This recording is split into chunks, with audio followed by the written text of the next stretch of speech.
दर्शन करे। सबसे पहले महिला मंडल की बहनें। भाग वंदन। तेरापंथ महिला मंडल हिंद मोटर पदाधिकारीगण, कार्य समिति बहने, सभी महिला मंडल की बहनें, श्रावक समाज को मेरा सादर जय श्री। आज हिंद मोटर की धरती का पावन सौभाग्य है कि आज मुनीश्री जी का सानिध्य हमें प्राप्त हुआ है। इसके लिए मैं बहुत बहुत आभार व्यक्त करती हूँ मुनीश्री जी के कृतज्ञता कि ये पावन समय हमें दिया। और सभी का स्वागत। ओम हरम।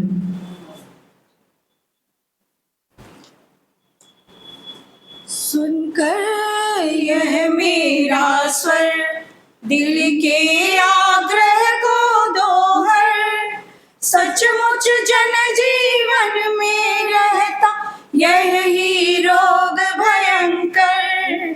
सुनकर यह मेरा स्वर, मुश्किल से नर्तन पाया, चिंतामणि कर में आया, सुख सुविधाएं चारों ओर, देख देख नाचे मन मोर। देव जरूर योग मिला, धार्मिकता का बाग खिला, ऐसा शुभ अवसर पाकर क्यों गफलत में रहता नर। सुनकर यह मेरा स्वर, धर्म हमें है बतलाता, 4 दिनों का है नाता। वैर भाव को छोड़ दो, मन की गांठें खोल दो, समता रस का पान करो, गुण गंगा में स्नान करो, तब ही पहुंच सकोगे बंदे तुम अपनी मंजिल पर। सुनकर यह मेरा स्वर, जो चाहे सुख का जीवन, तो बदलो अपना चिंतन, मन का आग्रह को छोड़ो, झगड़ों की जड़ को तोड़ो, साधवाद को मत भूलो, मृदुता झूले में झूलो, जीवन उपवन की सौरभ से महक उठेगा घर घर। सुनकर यह मेरा स्वर, त्राण तुम्हें देंगे गुरुवर, उनकी शिक्षा पर चलकर सच्चा सुख तुम पाओगे, जीवन सफल बनाओगे। अमर तुम्हारी होगी शान, कहलाओगे पुरुष महान, मुनिवर के सद्गुण रत्नों से लो अपनी झोली भर। सुनकर यह मेरा स्वर, दिल के आग्रह को दोहर, सचमुच जन जीवन में रहता यही रोग भयंकर। सुनकर यह मेरा स्वर, सुनकर यह मेरा स्वर। दामोदर तेरापंथ सभा हिंद मोटर के अध्यक्ष पंकज जी पारक, स्वागत विचारों के साथ पंकज जी। वह सहवर्ती साधु वर्दो के चरणों में मध्याह्न वंदन। उपस्थित श्रावक श्राविका समाज भाई बहनों को सादर जय जिनेन्द्र।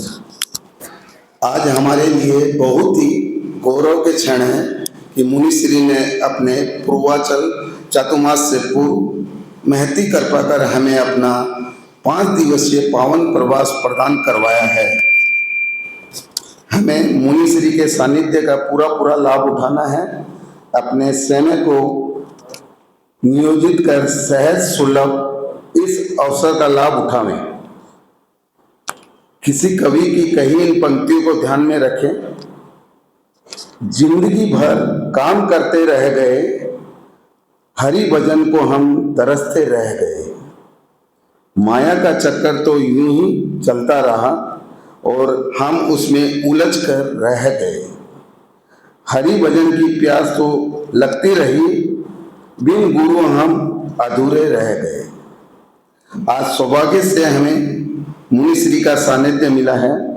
अतः इस अवसर का पूर्ण लाभ उठावें व अपने कल्याण का मार्ग प्रशस्त करें। मुनिश्री के बिहार की सुख साता पूछता हूँ, वह हमसे कोई भी असाता हुई हो तो खमत खावना करता हूँ। आगामी चतुर्मास में श्रावक समाज आपके दर्शन सेवा प्रवचन का पूर्ण लाभ ले सकें, ऐसी व्यवस्था करने का पूरा ध्यान रहेगा। ओम। तव चरणों में वंदन है बारंबार,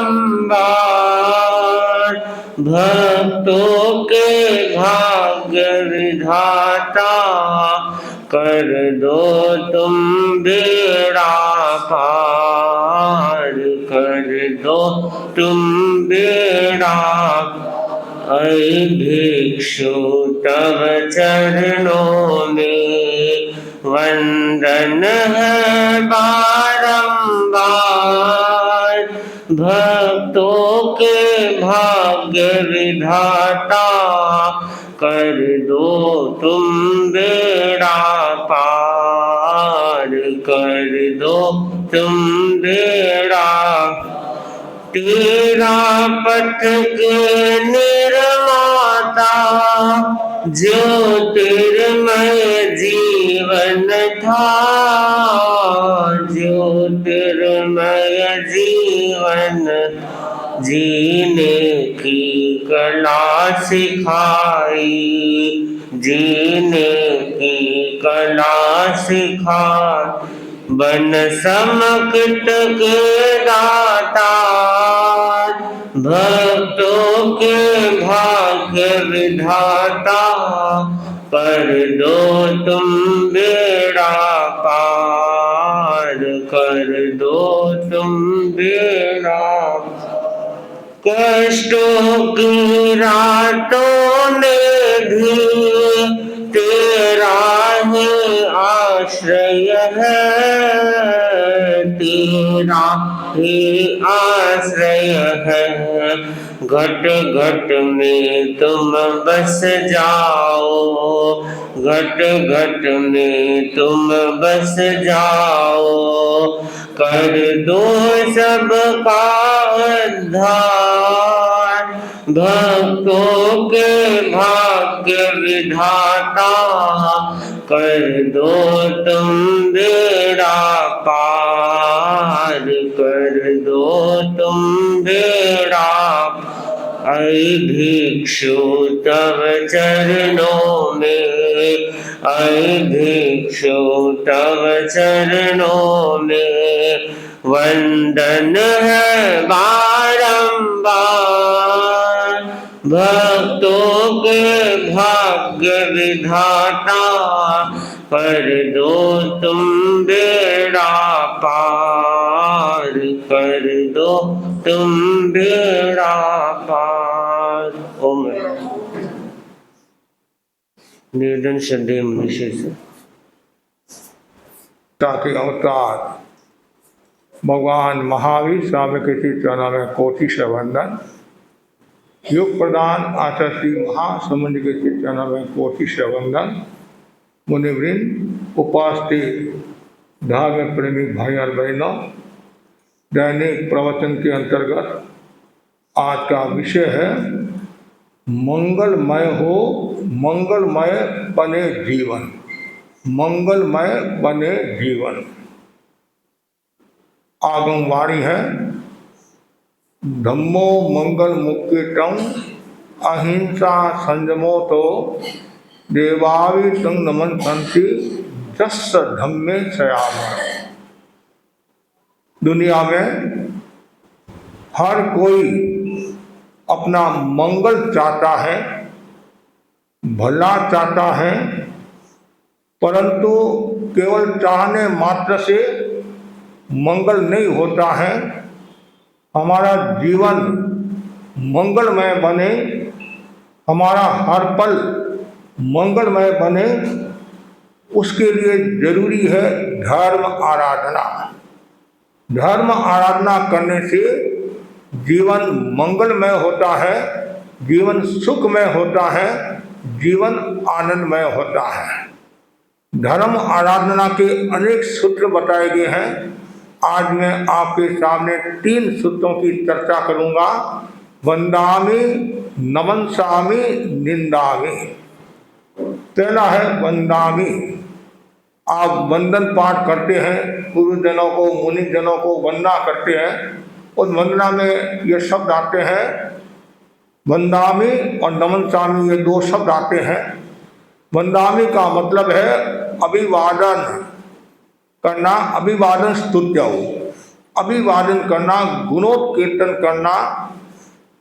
जैन दर्शन में श्रावक और साधु के लिए 6 करणीय कार्य बताए हैं, अवश्य करने चाहिए, जो हमारे पट्टिक्रमण में आता है। सामायिक चतुर्विंशति स्तव, वंदना, पट्टिक्रमण और कायोत्सर्ग और प्रत्याख्यान। उसमें एक है वंदना। भारतीय संस्कृति में वंदना का बहुत बड़ा मूल्य बताया गया है। वंदना का अधिकारी कौन? जो 5 महावतधारी साधु है, जो संयमी है, संयति है, जिन शासन की आज्ञा में है, भगवान की आज्ञा में है, जिन शासन की प्रभावना करने वाला है, मानवता की सेवा करने वाला है, निस्वार्थ भाव से, निष्काम भाव से, वह वंदना का अधिकारी होता है।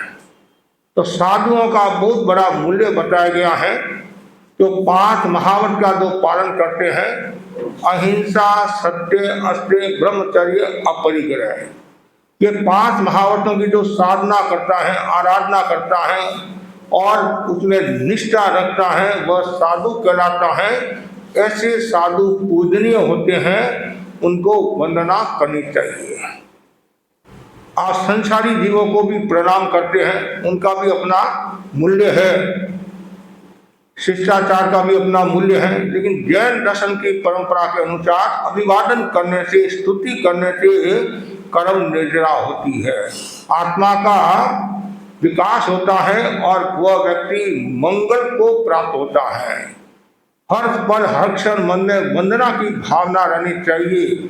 सुबह उठकर सिमंदर स्वामी को वंदना करो, गुरु को वंदना करो और भावना भाव मेरे भीतर में अनंत ज्ञान, अनंत दर्शन, अनंत शक्ति, अनंत वीर्य, चारित्र का विकास हो, ये भावना भाव।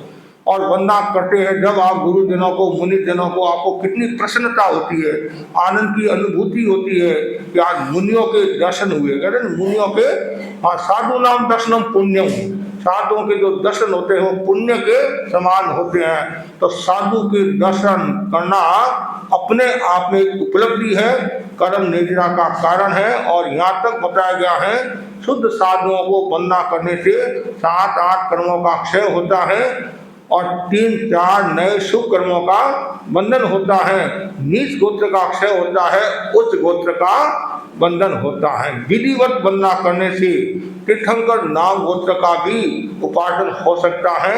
हमारे जैन आगमों में श्री कृष्ण महाराज का उदाहरण आता है, राजा श्रेणी का उदाहरण आता है, जिन्होंने साधुओं को वंदना की, उनके नारकी के बंधन टूट गए। इसलिए हर पल हर क्षण मन में भावना भाव में साधुओं को वंदना करूं। जब भी मिले, अवसर मिले, रोजाना नहीं कर सकते, भाव वंदना कर सकते, सुबह उठकर गुरुजनों को और सिमंदर स्वामी को वंदना कर सकते हैं। शहर में विराजते हैं तो समय समय पर दर्शन करना चाहिए। इससे आपका मनोबल मजबूत होगा, वृत्ति बल मजबूत होगा और संघ के प्रति आस्था मजबूत होगी कि हमारे संघ के साधु है।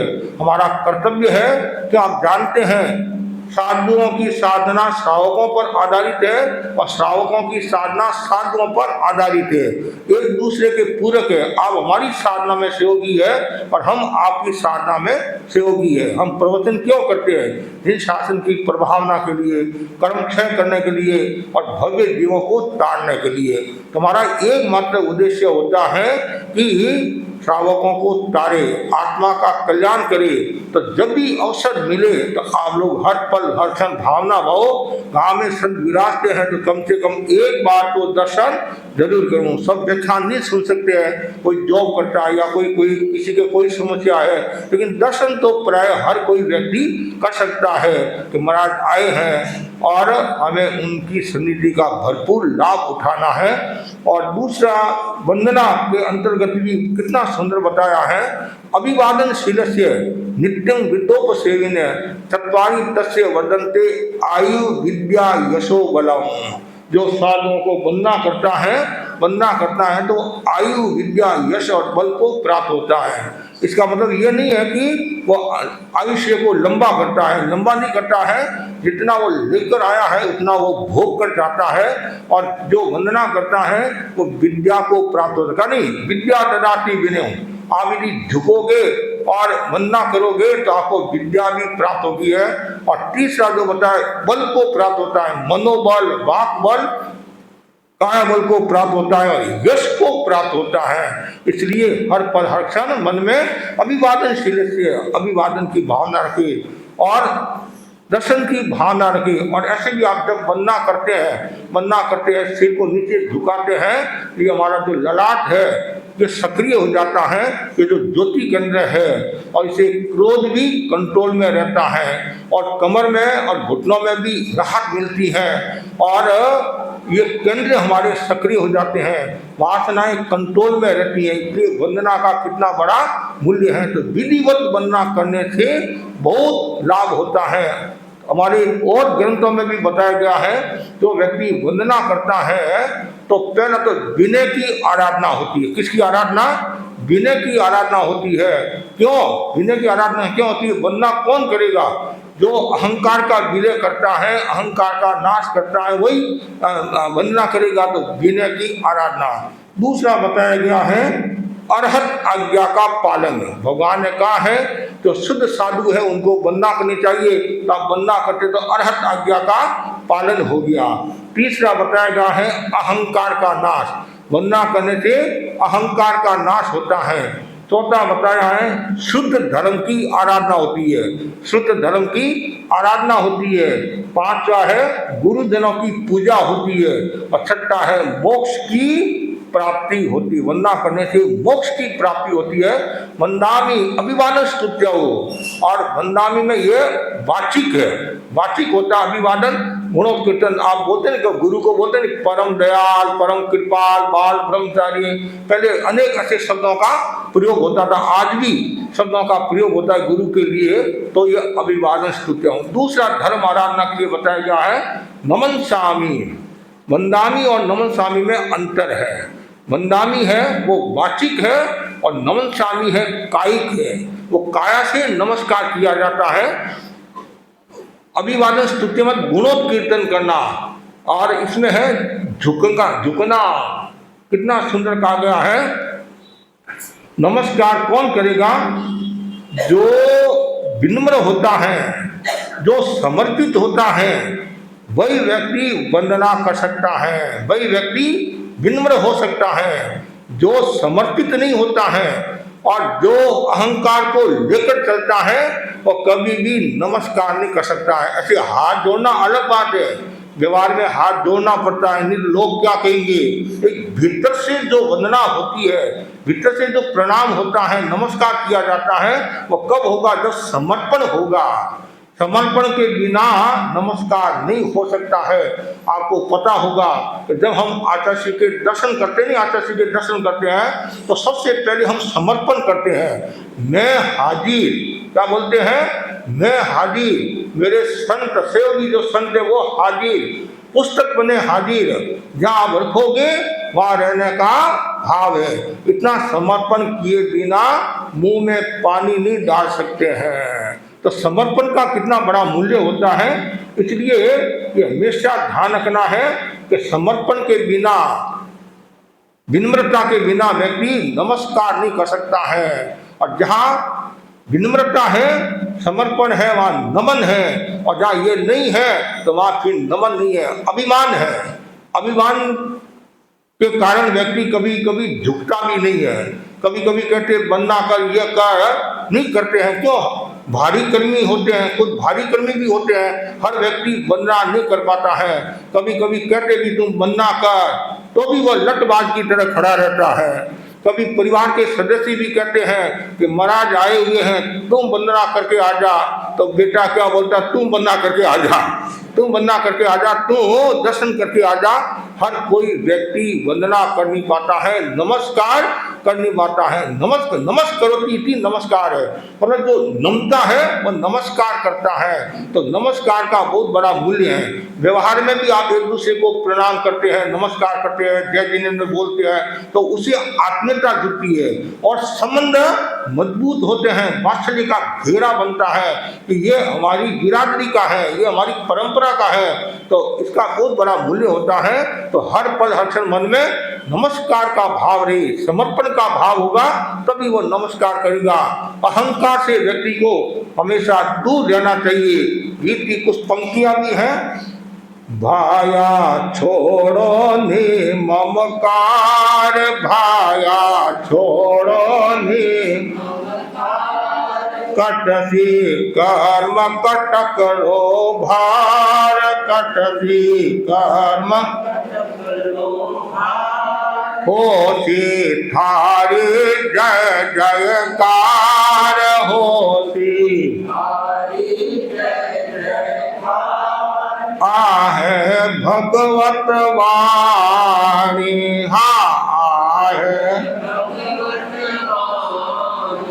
अहम दुर्गति रो दातार, अहम दुर्गति रो ले जावे हैं नर का द्वार, ले जावे हैं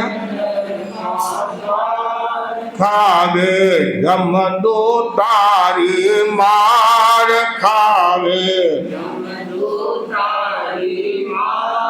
दुख दो हगरी खानी जी, हाँ दुख दो कद उड़ जासी थारो प्राण, कद मौत खड़ी है सीनो तार, मौत खड़ी है सीनो तार, चारों मानव करे अभिमान, चारों जीवन दे तो पानी जी, हाँ जीवन भाया छोड़ो नि ममकार, भाया कटसी कर्म कट करो भार, कटसी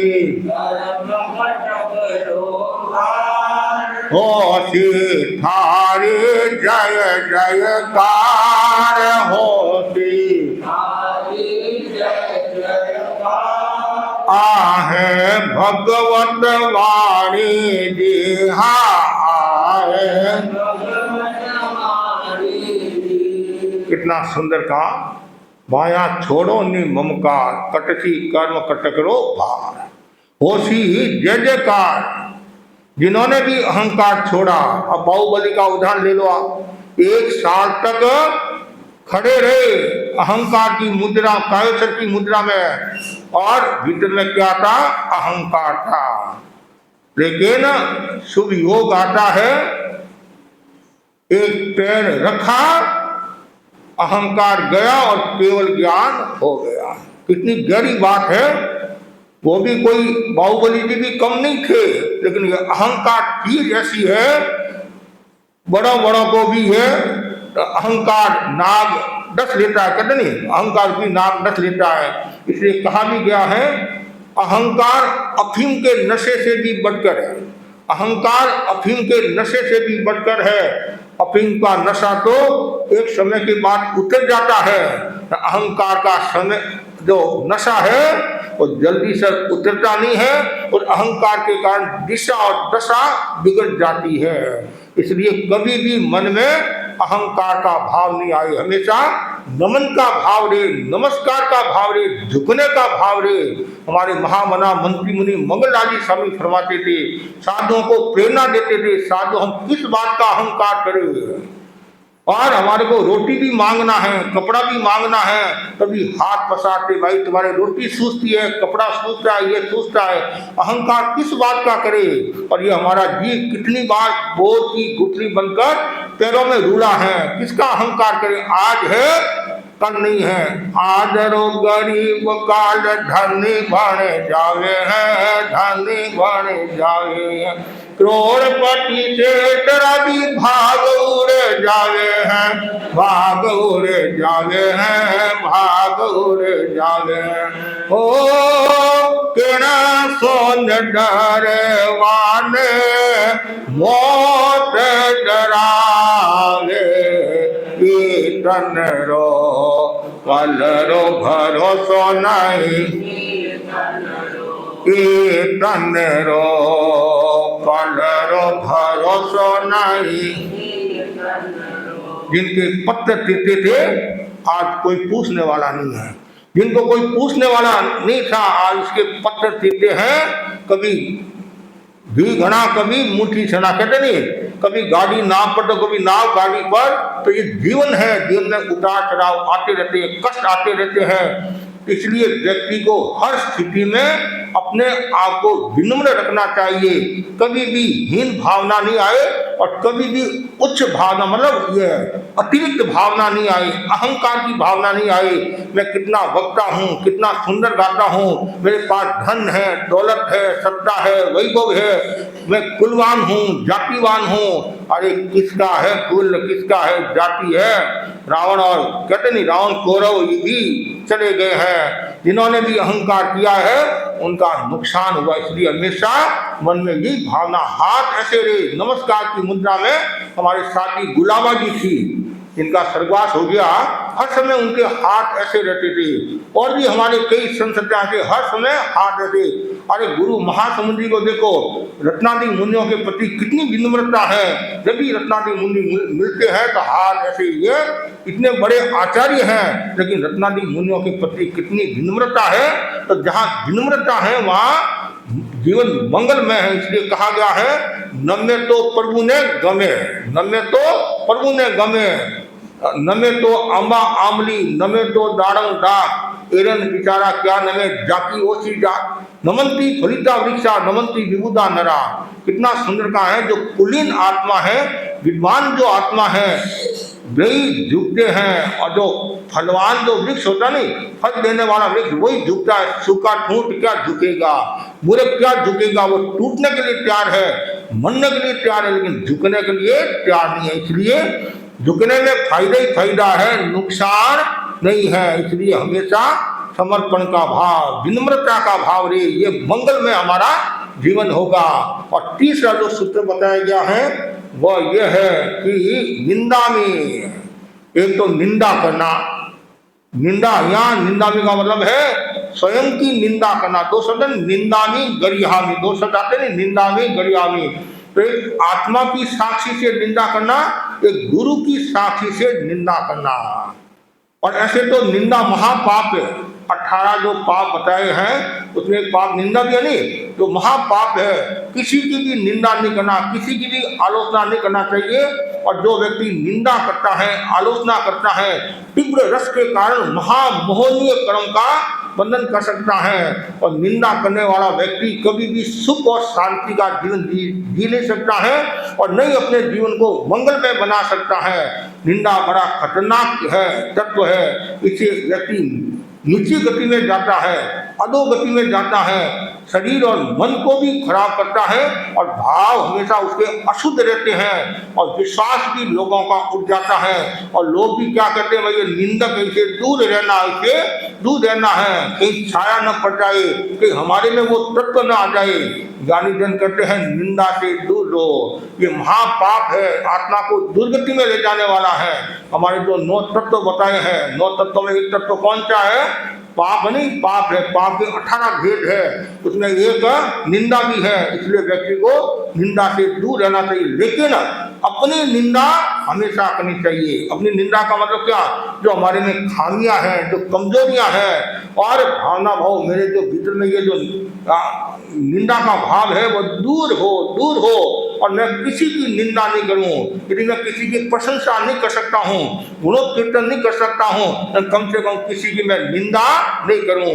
और जब भी आपसे गलती हो तो आप गुरु के सामने आत्मा की साक्षी से पश्चाताप करना चाहिए। ऐसी ऐसी घटना हम सब सुनते हैं, हमारे रोंगटे खड़े हो जाते हैं। गलती किसी से भी हो सकती है, साहु से भी गलती हो सकती है, साधु से भी गलती हो सकती है, संसारी से भी गलती हो सकती है।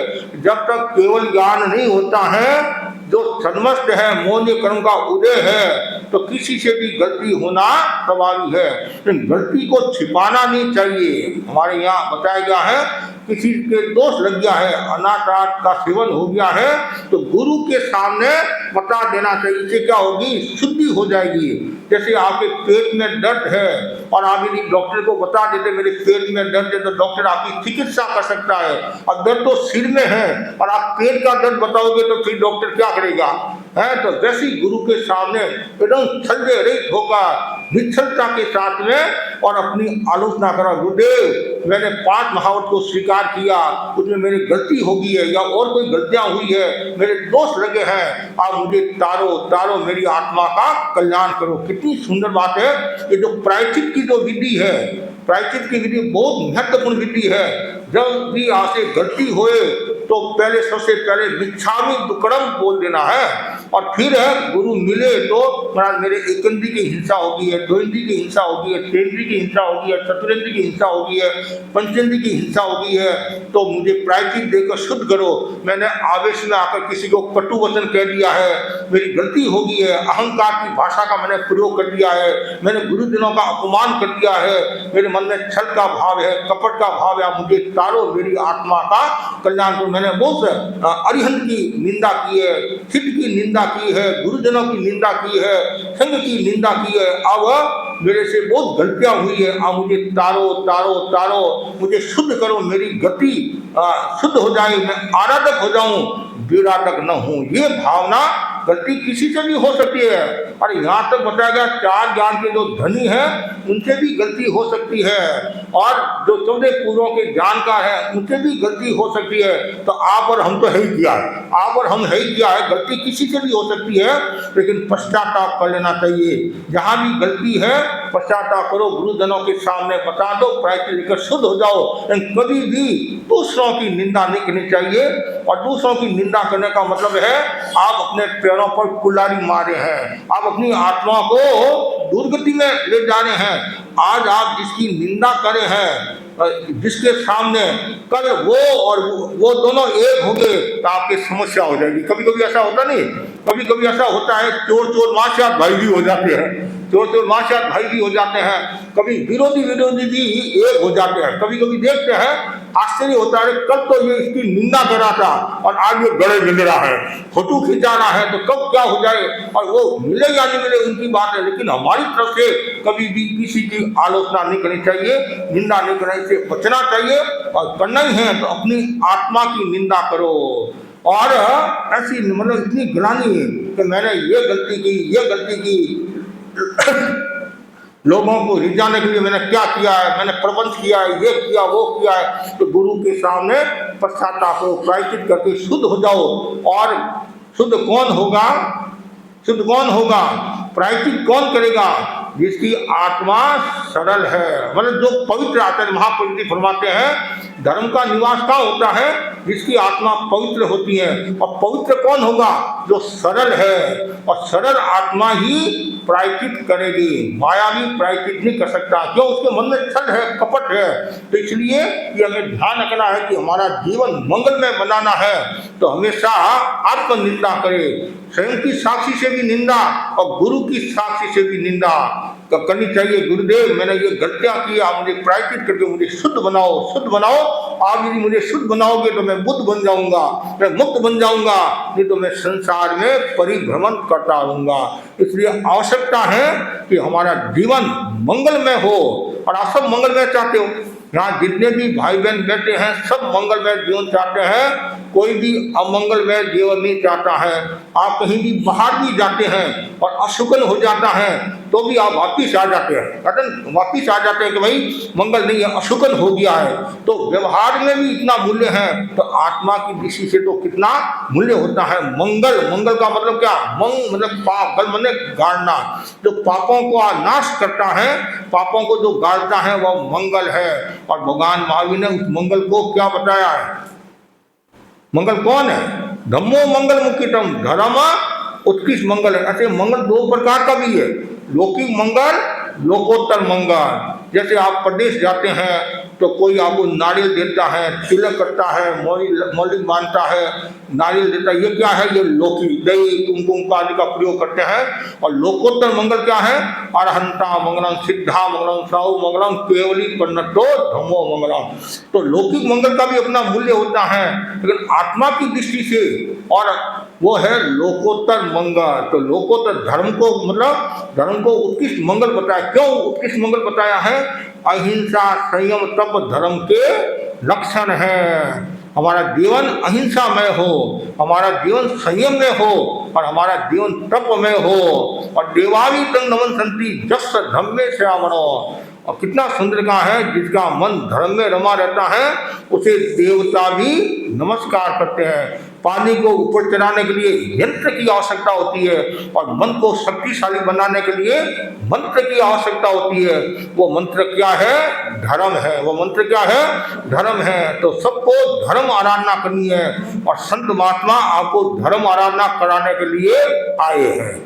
धर्म आराधना के लिए आए हम आपसे न तो कोई वोट लेने के लिए आए हैं, न कोई नोट लेने के लिए आए हैं, न कोई प्लॉट लेने के लिए आए हैं, न रात को रोट लेने के लिए आए हैं। हम तो आपके जीवन में जो खोट है वो खोट हम लेने के लिए आए हैं। और हमारे योग से आप धर्म आराधना कर सकते हैं, हमारे योग से आपकी आत्मा का कल्याण होता है। तो हमें बहुत प्रसन्नता होगी कि एक आत्मा का भी यदि सुधार होता है, एक आत्मा का भी यदि मंगल होता है तो आनंद ही आनंद है हमेशा।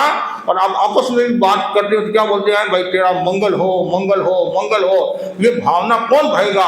जिसकी आत्मा सरल है वो बोलेगा मंगल हो, मंगल हो। तो सबके प्रति मंगल, अपना मंगल सबका मंगल, अपना मंगल सबका मंगल। कितना सुंदर है, अपना मंगल सबका मंगल, सबका मंगल अपना मंगल। हमेशा मंगल मंगल की भावना होनी चाहिए। जितनी मंगल की भावना होगी उतना ही हमारा जीवन अच्छा होगा।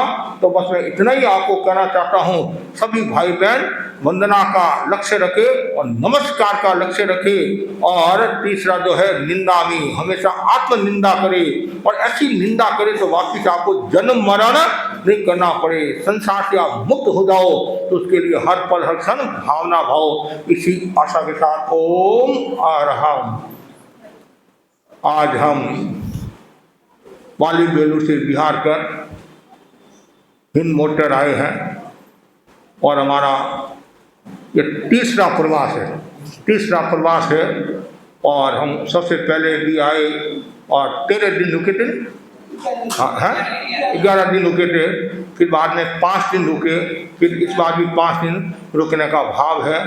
क्षेत्र बड़ा है लेकिन समय की अनुकूलता के हिसाब से कुछ हमारे चिकित्सा की दृष्टि से थोड़ा समय लग गया। फिर मैंने संतों का कुछ भी हो, मेरे को सब क्षेत्रों में जाना है। जो वृद्ध है, अस्वस्थ है, बीमार नहीं आ सकते हैं, उन लोगों के दर्शन भी हो जाएंगे और मेरा प्रवास भी हो जाएगा। इन सबको ध्यान में रखकर गुरुदेव की आज्ञा से और गुरुदेव के इंगित की आराधना करते हुए हम कलकत्ता में विचरण करे हैं। विचरण के दौरान आज हम हिंद मोटर में आए हैं और ये पारस भवन में और ऊपर रुके हुए हैं। तो ज़्यादा से ज़्यादा भाई बहन धर्म आराधना करें और सबको पारस बनना है, बनना नहीं बनना सबको। और सबको पारस बनना कब बनोगे? तो आप वंदामी, नमस्कामी और निंदामी है नहीं। प्रभु पास देव चरणों में, प्रभु पास सत सत प्रणाम हो मेरे मानस के स्वामी, तुम्हारे नाम हो, तुम्हारे बस आप सबको पारस बनना है तो पारस बनने के लिए आप धर्म आराधना करते रहो। आज नहीं कल जरूर आप पारस बनोगे।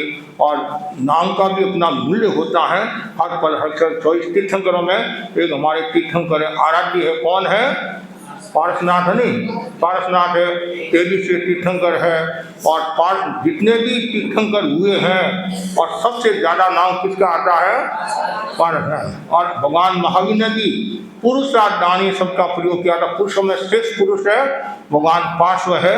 और ऐसा कहा जाता है सबसे ज्यादा मंदिर पार्श्वनाथ के हैं और सबसे ज्यादा नाम भी पारसनाथ के हैं। शंकेश्वर पार्श्वनाथ ऐसी है।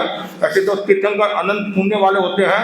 हमारे लिए तो सब आराध्य है, क्यों? तीर्थंकर भगवान है। लेकिन किसी के नामकरण का उदय ज्यादा होता है तो इसलिए भगवान पार्श्वनाथ अपने आराध्य है। उनकी तो माला बहुत छेड़ते हैं और सभी अपने जीवन को अच्छा निर्मल पवित्र बनाए। जब तक हम यहाँ हैं तब तक भरपूर आप लाभ उठाते रहे, इसी आशा का ओम आ रहे हैं। पचकान